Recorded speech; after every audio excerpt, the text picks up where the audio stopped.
Chamath Palihapitiya responding to critics, including Ray Dalio, saying that, look, regulators will stop Bitcoin if it gets too big. He responded saying you can't stop Bitcoin. Obviously, we saw the China news. What's your take? Can Bitcoin be stopped, or will governments win?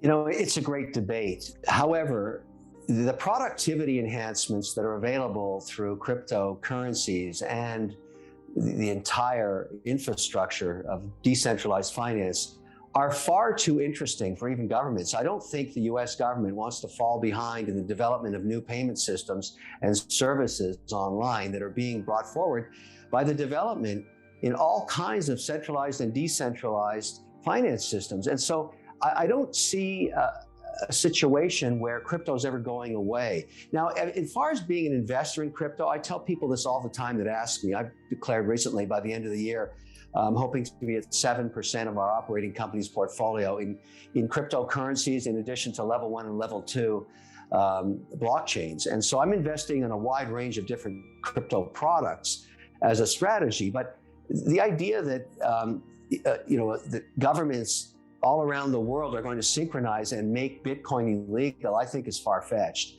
And the best way to look at it if you're an investor is either you believe in decentralized finance and you believe in centralized finance and you believe in Bitcoin and Ethereum and blockchains, or you don't. If you don't, stay in gold as a hedge. And if you do, tip into it. I'm suggesting, everybody has their own risk tolerance, and I must say the crypto space is very volatile, that's obvious, but I'm now going to be at 7% hopefully by year end. So I'm a believer in it, I'm an investor in it. I put many bets out with different companies now that are developing products in these areas, and I'm pretty comfortable with where I sit. So I'm happy to listen to anybody, but I'm sorry, I don't agree if the answer is you have zero exposure to crypto. Right, 7% crypto. What is that? What percentage is in gold? You had some in gold before. Yeah, I have 5% in gold. Okay. So crypto for the first time is more than gold for me, and I'm going to keep my gold. Right. I see no reason not to sell it. But right. Crypto, it's not just betting on the price of Bitcoin anymore. There's so many other ways to invest, particularly in blockchain opportunities. Solana, Ethereum, there's so many different level 1s. And then of course, level 2s, the derivatives that are put on top of Ethereum and Solana and all the others. So I've really become a student of what's going on there. I think there's many markets where, for example, NFTs are going to be growing very quickly. I just see a lot of investment opportunity, and I'm going to be an investor in that space. Well, let's talk about that now, because you have taken a big bet in DeFi and NFTs as well. Let's start with DeFi. I mean, your colleague, Mark Cuban, has also said, look, this is going to be the biggest disruptor to banks. Do you agree with that? I do. I see lots of use cases for decentralized and centralized finance. And I'll give you an example of one that I think is ripe for disrupting. The currency markets and currency trading are the largest markets in the world. Trillions of dollars every week are exchanged between different currencies for many different reasons. And every time you do that, you get clipped for 2, 3, 4, 5, 6 basis points. So if I want to buy a Swiss stock trading on Zurich, I have US dollars, I have got to convert my USD into Swiss francs and then buy the position. When I sell it, I got to do the thing in reverse. And I pay a lot of fees and there's a lot of friction. If we had an agreement in a payment system between the two regulators in Switzerland or Euro or British pounds or Singapore or Asia, we could pay in one single currency or payment system that could be provided by a very secure decentralized finance or a stable coin like a USDC or a DAI. And I would avoid all those fees. It would cut the fees by 90%.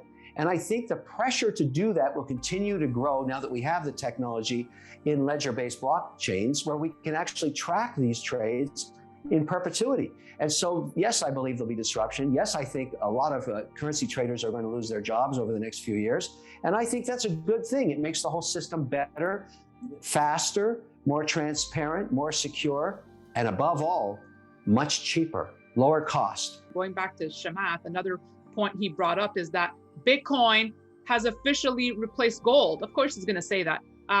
Do you agree? Has it officially replaced gold? No, nothing's going to replace gold. Gold's been tried and proven for 2,000 years. The Romans were hoarding it. I think what happens is gold will remain an asset class in portfolios like mine and others. as a property. I mean, you can't stake gold. You can't lend gold. I mean, it's very difficult to do it. You have to pay for product services and storage. At the same time, with crypto, you have the opportunity to stake it or lend it and get some kind of appreciation of value through interest or whatever. So I think they're two different asset classes, but I hold them both. It's fun to see the press create, this controversy between gold and Bitcoin, if you want to use that one. It's irrelevant because they're completely different. And I think, from my perspective, having exposure to both is a good idea. So I've got gold and I've got Bitcoin. In fact, now crypto's bigger than my gold holding. News of the week here. Treasury Secretary Janet Yellen warning that the US government will run out of money by October 18th if something isn't done. She says failing to increase the debt limit would have catastrophic economic consequences. Kevin, are you buying this warning? Do you believe it?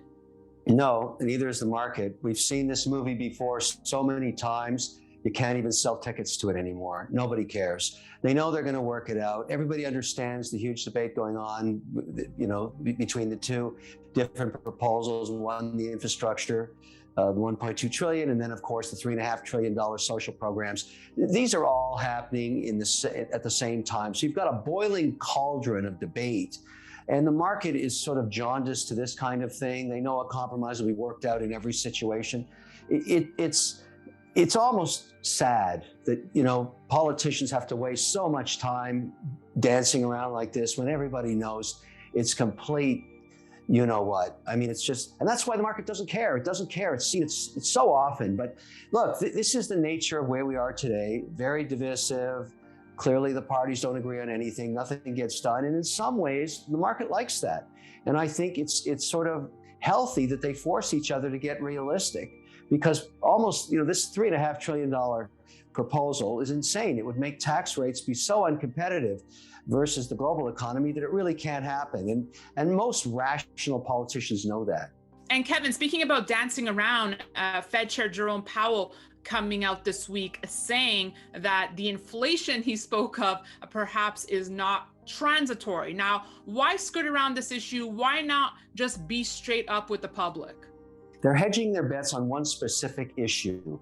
They haven't stamped out the virus yet. They don't know how the economy is going to react if in November and December and January, the traditional flu season, it spikes yet again. We are not yet at a herd immunity. There's so many different cohorts in the US economy that have decided not to vaccinate, and that's caused major problems. And so Powell's hedging his bets. I mean, if we get a complete spike again and thousands of cases piling into hospitals, it's going to cause a grinding slowdown to the economy, and he wants to have the tools available. So he's not ready yet to completely reverse tapering and or have any option taken away from him. He wants optionality until we get through this next flu season. This is a critical time.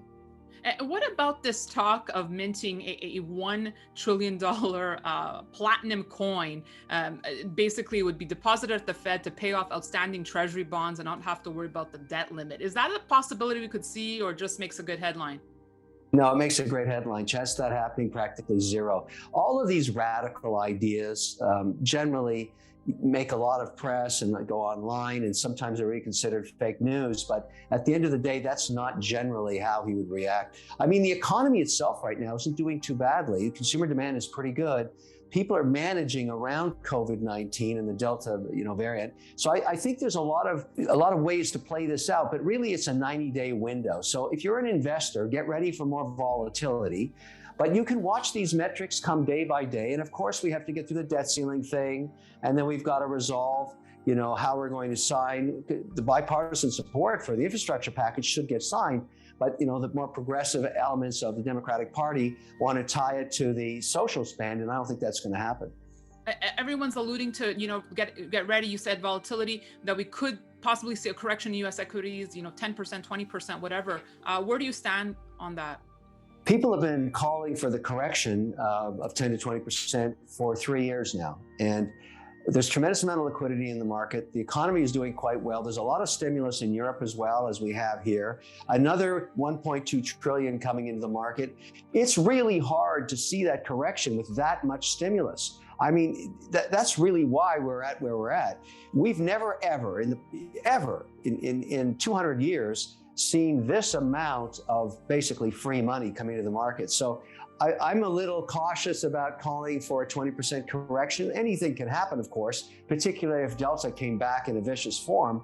But you've got too much stimulus, and trying to time the market and selling your equities because you think we're having a 20% correction is probably as dangerous, as shorting it. You just don't know what's going to happen next.